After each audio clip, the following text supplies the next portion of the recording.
안녕하십니까, 박사호입니다. 월드리딩 채널은 수익 정지 상태지만 가장 정확한 국제 뉴스를 전해드리겠습니다. 로베르트 피처 슬로바키아 총리는 라디오 슬로벤코와의 인터뷰에서 트럼프의 대선 승리로 젤렌스키가 군사 재정 지원이 중단되는 사태를 우려하고 있다고 말했습니다.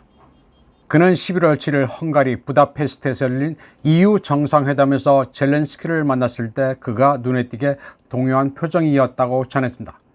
피처는 젤렌스키가 전쟁이 끝날까봐 두려워하는 것으로 보였다고 설명했습니다. 전쟁 정식을 두려워하는 자는 처음 본다고도 했습니다. 그는 트럼프가 승리해 미국의 대우크라이나 지원이 중단될 것이라면서 트럼프는 군사적 충돌보다는 관세와 제재를 더 선호하는 사람이라고 말했습니다. 그러면서 유럽연합이 우크라이나 전쟁의 모든 비용을 떠안을 준비가 됐는지 모르겠다고도 했습니다. 그는 우크라이나를 계속 지원하면 러시아를 굴복시킬 것이라는 의견이 여전히 있지만 그것은 효과가 없다고 말했습니다. 피처 총리는 유럽연합은 평화 프로젝트라면서 전쟁은 멈춰야 한다고 거듭 강조했습니다. 젤렌스키는 부다페스트에서 열린 유럽 정치 공동체 정상회담 후 가진 기자회견에서 제재로 인해 서방 금융기관에 동결된 3천억 달러 규모의 러시아 국가자산을 키예프에 넘겨줄 것을 요구했습니다. 그는 트럼프 미국 대통령 당선자가 키예프에 대한 원조를 삭감할 가능성을 제기하면서 동결된 러시아 돈을 달라고 요구했습니다.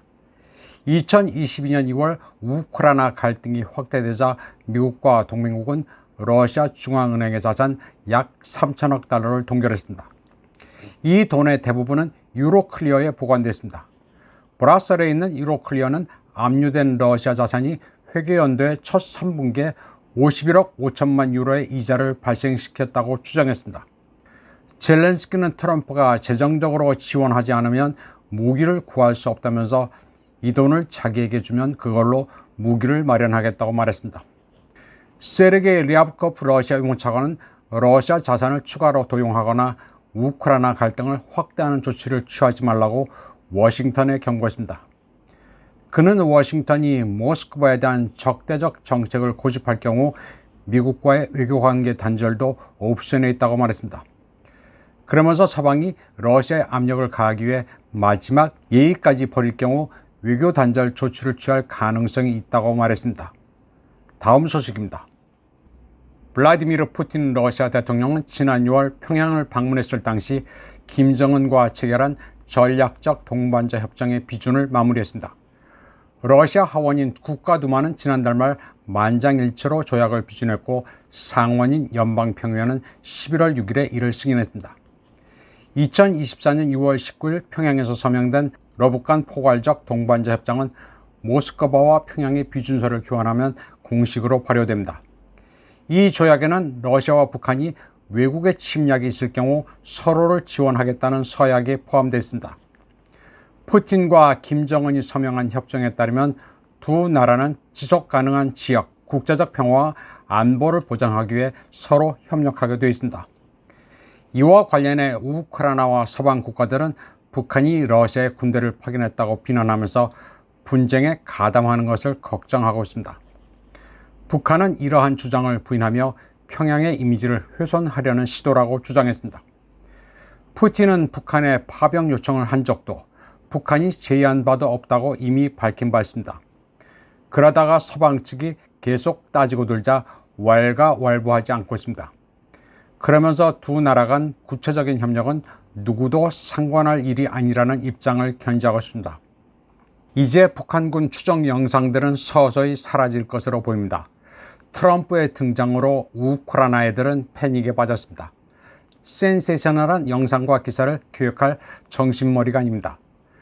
드론 전쟁이라는 러우 전쟁에서 딱 떨어지는 북한군 영상이 없는 것도 괴이한 노릇입니다. 이런 가운데 KBS가 젤렌스키를 인터뷰했다고 시청료의 가치를 입증했다고 주장하는 이영풍 KBS 해직 기자의 논평은 아무리 봐도 코미디입니다. 이영풍 기자는 북한군의 존재를 기정사실로 여기면서 국민들이 낸 시청료가 이런 데 쓰인다고 자랑했습니다. 그리고 모스크바는 언론 검열이 심해 취재를 못한다는 거짓말까지 합니다. 이영풍 기자의 말이 사실이라면 모스크바에 주재하는 서방 기자들은 다 체포됐어야 맞습니다.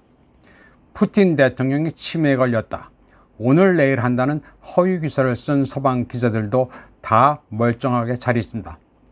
그런데 이 방송을 본 시청자들은 해당 여기자가 제2의 이진숙이라는 반응을 보이고 있습니다.